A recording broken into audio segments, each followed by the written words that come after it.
Welcome to my YouTube channel Family Drama Files. Please like, share, subscribe for more emotional videos. Their last message from my father was short: be at your sister's wedding by noon, or forget every dollar I've ever spent on your education. For years, he believed money gave him control over me. He thought I still needed him. He thought I was still the scared college kid who apologized for everything. What he didn't know was that I had already graduated first in my class, built a career in silence, and was making more money than both my parents combined. I still showed up to that wedding, but before the night ended, my father was the one left speechless. My name is Ethan Carter, and for most of my life, my father believed respect could be bought. He constantly reminded me that he had paid my tuition, my rent, and every bill during college.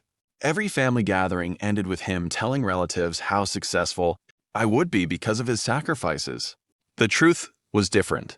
During my senior year at Stanford, I earned scholarships, worked nights as a software engineer, and quietly launched an AI consulting business with two classmates.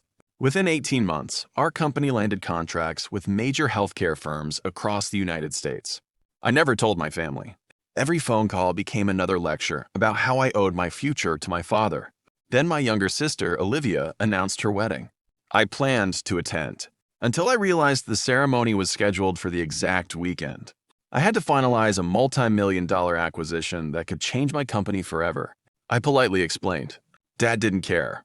Instead, he called and said, "If you don't show up, don't ever ask me for another penny." I almost laughed.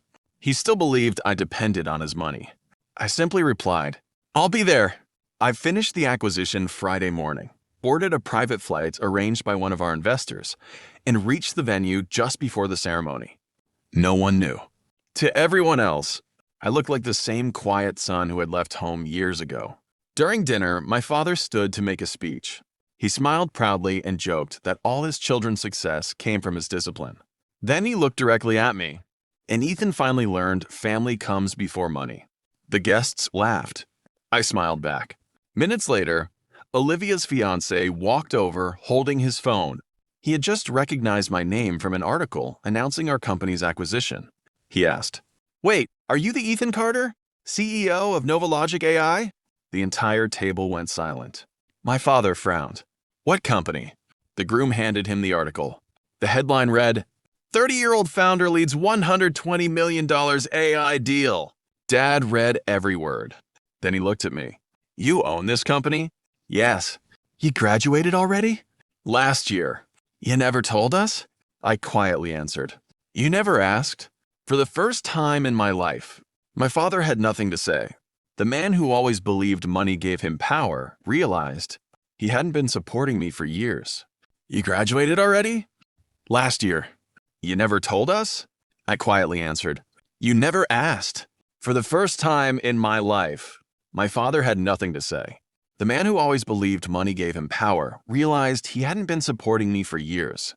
I had built my own future while everyone underestimated me. Later that night, he tried apologizing. He admitted he thought fear would motivate me.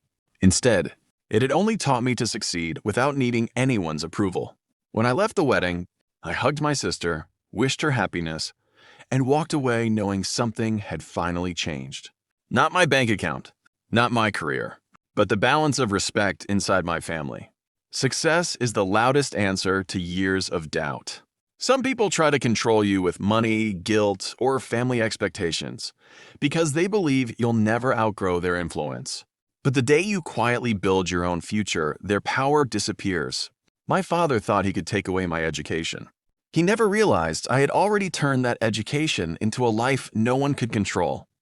Sometimes the greatest revenge isn't proving people wrong with words. It's letting your success speak so loudly that they have nothing left to say.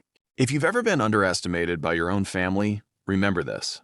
Your future belongs to the work you do today, not the opinions they had yesterday.